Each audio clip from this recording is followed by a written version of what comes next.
You're watching 12 WKRC TV, a new generation of news. This is 12 Newsmakers. The Supreme Court is acknowledging that race is still something that matters, because race is still an issue in our society, and that's probably one of the biggest questions that came out of this lawsuit is how significant is race still to education and just in society in general. Good morning and welcome to Newsmakers. The end of June marks the end of the Supreme Court term and always results in a flurry of decisions, often in the thorniest cases facing the court during its session. This morning we focused the entire program on the local implications of two of those decisions. In the second half of the program, we will focus on the internet filter decision, but we begin with the court's ruling this past week on the role of affirmative action in the admission policies of universities, particularly at the University of Michigan Law School and its undergraduate program. Like most Supreme Court decisions, the court's ruling settles some issues but leaves the full implications open to debate. The race and ethnicity is only one type of diversity. We look at issues such as gender, age, geography, and culture as diversity as well. And we looked at the whole file because what we're looking for is we want to get the best people in law school and the best people then into the legal profession. What we're seeing today is the beginning of the end of race preferences. Taken together, both decisions today raise the bar higher and make it more difficult and more legally uncertain for schools to use race. To discuss the implications of the Supreme Court decision, I am joined this morning by Bert Lockwood, the chair of the Faculty Admissions Committee at the University of Cincinnati Law School. And to cast light on the undergraduate portion of the decision, I am joined by Ronald Crutcher, the Provost and Executive Vice President for Academic Affairs of Miami University, a very selective state university. Bert, welcome back to Newsmakers. Thanks, Ronald, welcome to Newsmakers. Thank you. Bert, when you go into the admissions process and you chair the faculty committee that reviews applications, do you start with a picture of an ideal class in your mind? What an admissions class should look like, what the factors are, what makes it up? Well, our mandate from the faculty is to assemble a highly intelligent, motivated student body that is sort of heterogeneous, taking in all sorts of different kinds of factors. So I'm not sure we have a preconceived notion because we read every individual application that comes to us, but we clearly are looking for people who will contribute to the intellectual life of the law school, as well as... How large is a normal admissions class? Like, how large is the class next year, for example? Well, we will get 1,200 applications. We want to end up with about 130 students on opening day. To get that, we will accept about 375. And going into that process, knowing 130 is kind of the goal, do you say to yourself, we have to have X number of African Americans, X number of women, X number? No. No. Okay. But diversity and multiplicity of backgrounds is a goal. Yes. At Miami, now this is a very different situation. You're dealing with an undergraduate, many different programs, not just a focused law school. What do you have an ideal class, especially given the fact that Miami over the past X number of years, clearly minority representation has been a public concern at Miami. How did your university go into this? Well, what we're looking for primarily are students who can contribute to the intellectual climate of the campus. That is, students who are not only... Now, you have to understand, because we are a public Ivy, a very selective institution, we get students who apply to Miami are generally referred or are encouraged to apply because of their counselor. And so most of the students who apply are qualified to go to university. And in fact, this year we had 31% of our students who qualified for honors programs at most universities across the country. We have 18 factors that we look at. Unlike the University of Michigan, we don't have a point system per se.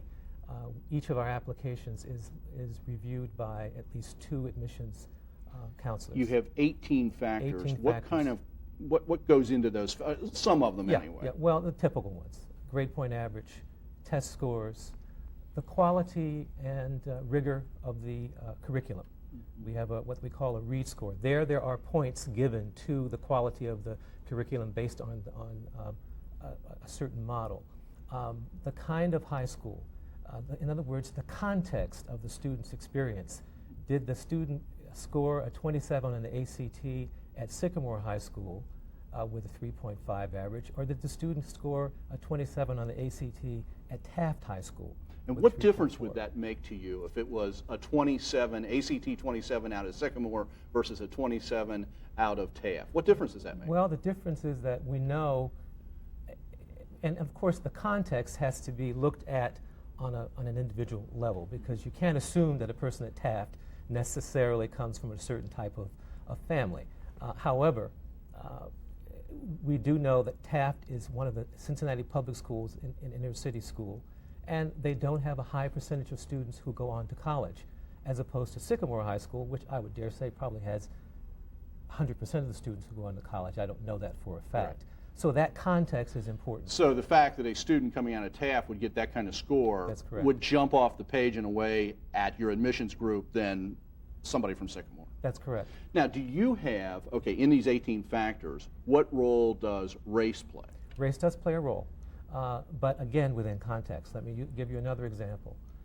An African-American student who grew up in Indian Hill or any affluent neighborhood whose parents are, his father's a doctor, the mother is an engineer, who scores a 26 on the ACT but has a 2.9 grade point average, will not be given any consideration and would likely have a difficult time getting into Miami, compared to the same an African-American student who had the same ACT score in a Cincinnati public school with a higher grade point average, even if it were 3-point. And maybe the first generation to go to college type of thing. Another area that was mentioned by the court decision and applied, I want to go back to the law school situation.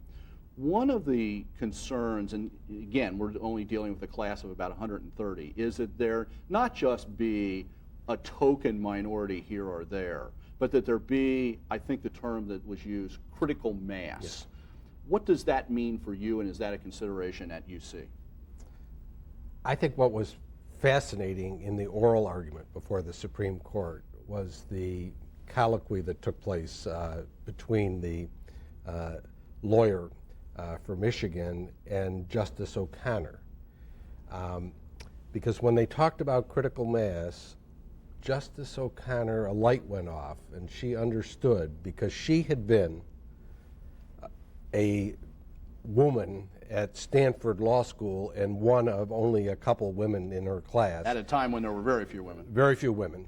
And she understood what they were saying, that there was a tremendous burden when you have so few that you're sort of looked upon to be representing your whole class, and that it isn't the same phenomenon as to when you have a certain number that permits you to be more comfortable in your learning and speaking and the like.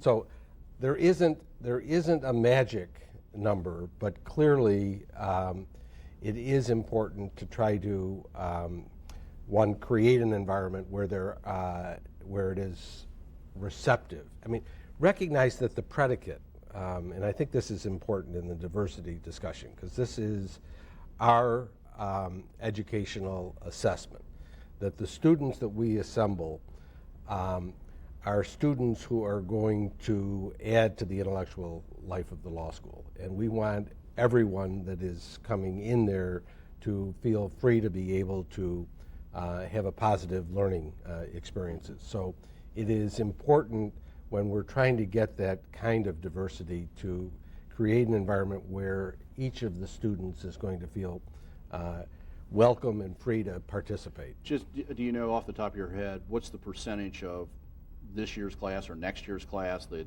incoming class that is women, the percentage that is African American?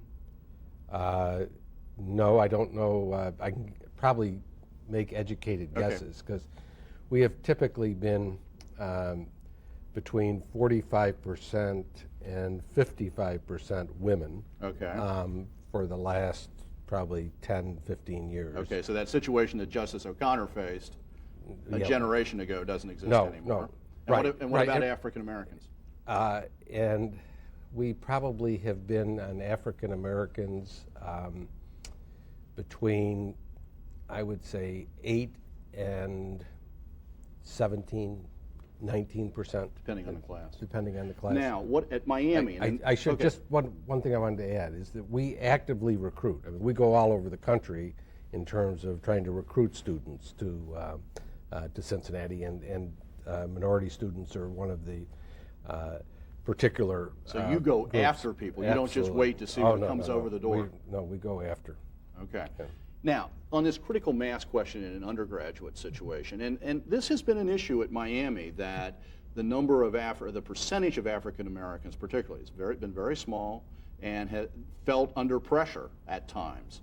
How does that function for you? Are you concerned about growing the percentage in a way that makes people feel comfortable in their learning? Absolutely. I mean, critical mass is important, and what we have seen in Miami over the past few years is an increase in the overall numbers of multicultural students. This particular last academic year we had, I think the percentage was 8.4% of our student bodies was made up of students of color. African American students, 4% plus. And how do you react to that? Now, you're a graduate of Miami. I'm a graduate of Miami, yes. How is that compared? You graduated in 1969. I don't want to reveal your age, but okay. You're younger than I am. How does that compare with when you were there? Well, I mean, when I was a student there, there was only a handful of people in my class.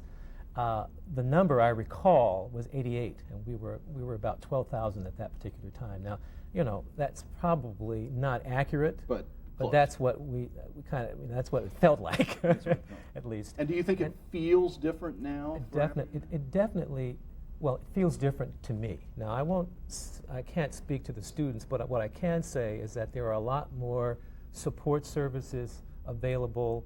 We have formalized mentoring programs for students of color, which have improved even within the past 4 years since I've been there. One of the arguments... I just might, a footnote if I may, Dan, is when I went to law school, I had no women in my class and no African Americans, no minorities. Everyone looked like me except I was the only one with a beard. Okay, there you go. One of the arguments about affirmative action is that minority students who get admitted to an institution that takes race into consideration, no matter how it does it, points or this holistic approach, is that the students who are then admitted either get looked upon or may look upon themselves as being there when they maybe shouldn't be there, that there is a negative implication to this, and that somehow that's not good for anybody. What do you say to that, in speaking to your particular situations? Bert? Well, I don't think we've done a convincing job, because that still is an issue of explaining the importance of diversity. I just mentioned the law school class that I had, and I can tell you I am absolutely convinced as an educator that the quality of the education that students are getting at the University of Cincinnati Law School is better than the legal education that I got at Syracuse back then, because of, in part, because of both the heterogeneity of the faculty, but also the heterogeneity of the student body, because students, particularly in law school, spend a tremendous amount of time studying together.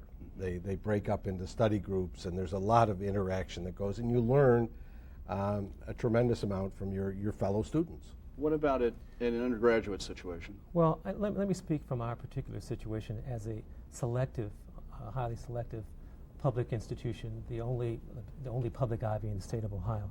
I think people misunderstand what the actual criteria are for admission to a selective university when you're talking about not just looking at the grade point average and test scores, but what kinds of other attributes do you have to make a contribution to the intellectual and cultural life of that campus?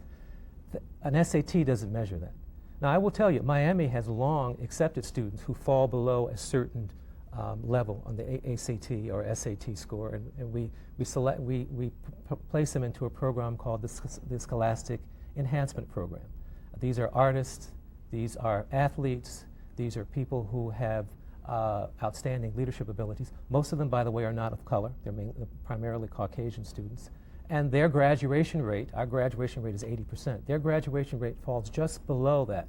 The point is that at a selective institution, most of the people we turn down would be accepted at the average state university in the country. So it's a matter of what are the goals for building your class such that you can have the kind of the critical mass at the university, at the undergraduate level, that will provide the experiences that students need to function and work in a diverse global technological world. I'm almost out of time. I want to ask one last question, and I ask you to keep it short.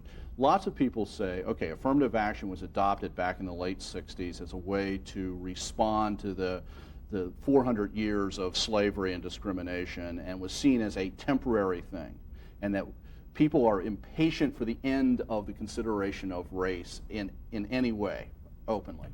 Is this a temporary situation, or are the types of admissions policies talked about by the two of you this morning and by the Supreme Court, are these with us forever? Because this is the nature of our society. Well, the Supreme Court, I mean, one of the interesting parts of the O'Connor majority opinion is setting a 25-year window that more or less has signaled that at least this court, I didn't catch there's that. a sunset provision that at the end of 25 years that they're expecting that this will no longer be a factor. And is that the way you see it too? Well, that's what the opinion says. I read the opinion.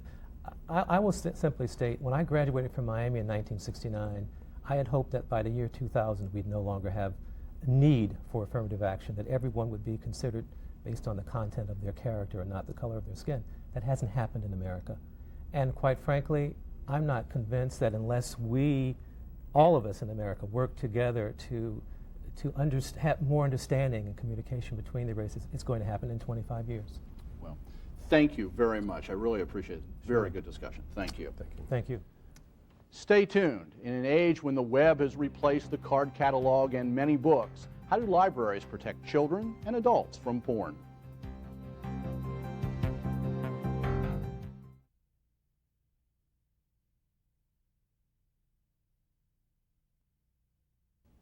Welcome back.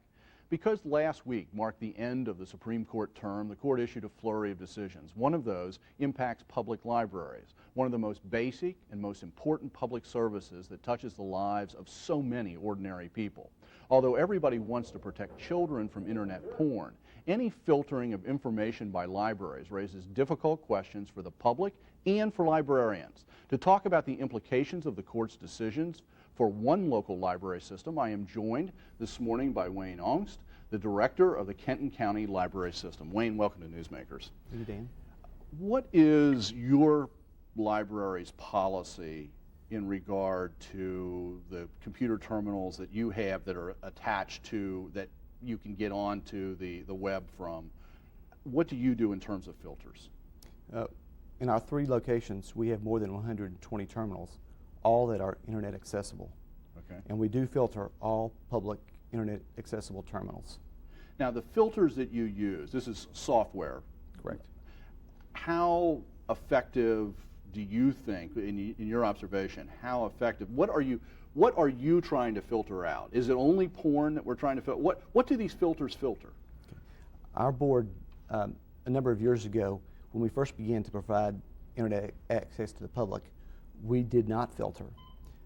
However, we had a desire to make the library comfortable for families. That's always been a goal of ours. And in order to do that, we felt like we needed to use the filters. We did unfiltered access for about 3 months. Our staff felt like that the environment was not safe for children without the filters. We received a number of comments from families who didn't feel comfortable bringing their children into the library. So we employed the filters to block sexually explicit websites. Okay, that's what you're filtering. But Yes. somebody, for example, though, somebody could use the web, and we've all heard how everything's on the web. They could look up how to build a bomb. That could still be there. But you're filtering porn, is what you're Sexually explicit websites, that's correct. How effective do you think that your filters are? We found it to be very effective. When we were unfiltered, we had numerous complaints, numerous contacts from families that their children were inadvertently subjected to sexual content. Since we have employed the filters, we have received very few complaints along those lines. What about the question of filters sometimes filtering out things that are of legitimate interest? For example, I have heard that sometimes filters, in the effort to screen out sexually explicit material, will screen out information on breast cancer, for example, which is a legitimate area of concern for many people that want to do background research just for themselves. How do you manage something like that? Well, that was true early on in the first generation of filters, but the technology has advanced far beyond that now, and breast cancer sites are not blocked.